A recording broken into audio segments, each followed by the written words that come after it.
सभी को जय मसीह की। आज हम पढ़ेंगे यिर्मयाह अध्याय 33। जिस समय यिर्मयाह पहरे के आंगन में बंद था, उस समय यहोवा का वचन दूसरी बार उसके पास पहुंचा। यहोवा जो पृथ्वी का रचने वाला है, जो उसको स्थिर करता है, उसका नाम यहोवा है।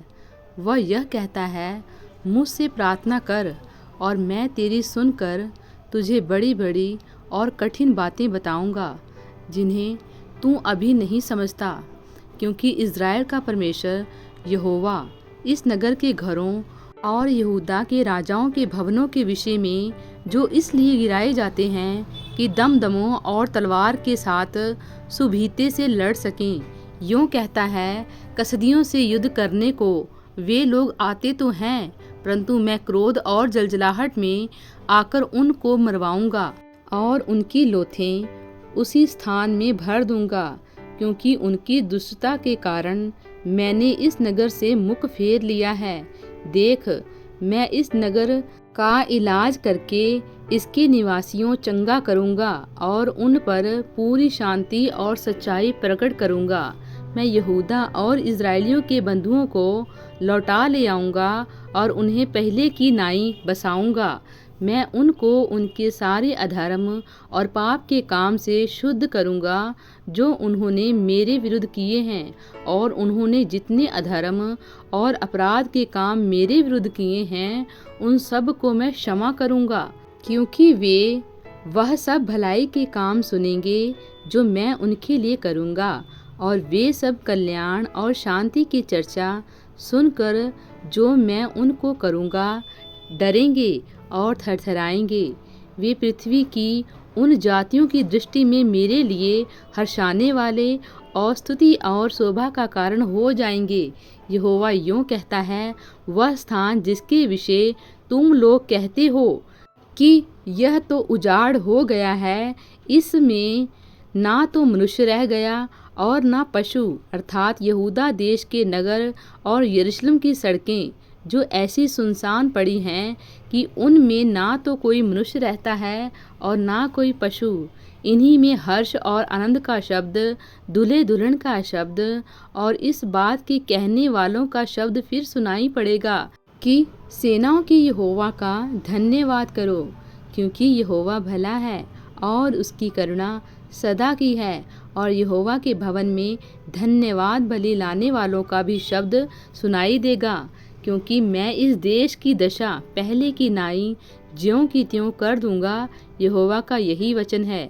सेनाओं का यहोवा कहता है, सब गांवों समेत यह स्थान जो ऐसा उजाड़ है कि इसमें ना तो मनुष्य रह गया और ना पशु, इसमें भेड़ बकरियां बिठाने वाले चरवाहे फिर बसेंगे। पहाड़ी देश में और नीचे के देश में, दक्षिण देश के नगरों में, बिन्यामीन देश में और यरूशलेम के आसपास, निधान यहूदा देश के सब नगरों में भेड़ बकरियां फिर गिन गिन कर चराई जाएंगी। यहोवा का यही वचन है।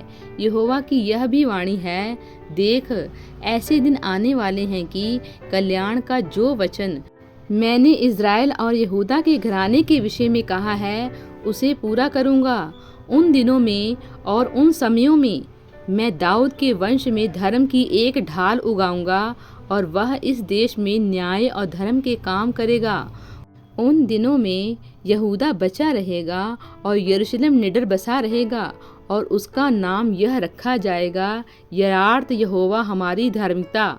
यहोवा यूँ कहता है, दाऊद के कुल में इज़राइल के घराने की गद्दी पर विराजने वाले सदैव बने रहेंगे, और लेवीय याजकों के कुलों में प्रतिदिन मेरे लिए होम बलि चढ़ाने वाले और अन्न बलि जलाने वाले और मेल बलि चढ़ाने वाले सदैव बने रहेंगे। फिर यहोवा का यह वचन यिर्मयाह के पास पहुंचा।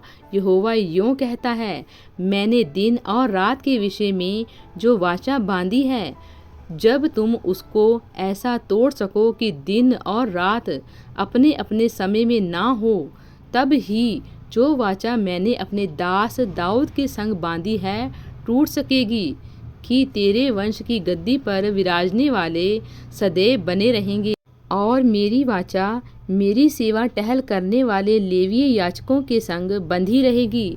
जैसा आकाश की सेना की गिनती और समुद्र की बालू के किनकों का परिणाम नहीं हो सकता, उसी प्रकार मैं अपने दास दाऊद के वंश और अपने सेवक लेवियों को बढ़ाकर अनगिनत कर दूंगा। यहोवा का यह वचन यिर्मयाह के पास पहुंचा। क्या तूने नहीं देखा कि ये लोग क्या कहते हैं कि जो 2 कुल यहोवा ने चुन लिए थे, उन दोनों से उसने अब हाथ उठाया है, यह कहकर कि ये मेरी प्रजा को तुच्छ जानते हैं और कि यह जाति उनकी दृष्टि में गिर गई है। यहोवा यूँ कहता है, यदि दिन और रात के विषय मेरी वाचा अटल ना रहे और यदि आकाश और पृथ्वी के नियम मेरे ठहराए हुए ना रह जाएं, तब ही मैं याकूब के वंश से हाथ उठाऊंगा और इब्राहिम, इसहाक और याकूब के वंश पर प्रभुता करने के लिए अपने दास दाऊद के वंश में से किसी को फिर ना ठहराऊंगा, परंतु इसके विपरीत मैं उन पर दया करके उनको बंधुआई से लौटा लाऊंगा। प्रभु इन वचनों द्वारा आपको बहुतायत से आशीष दे। आमीन।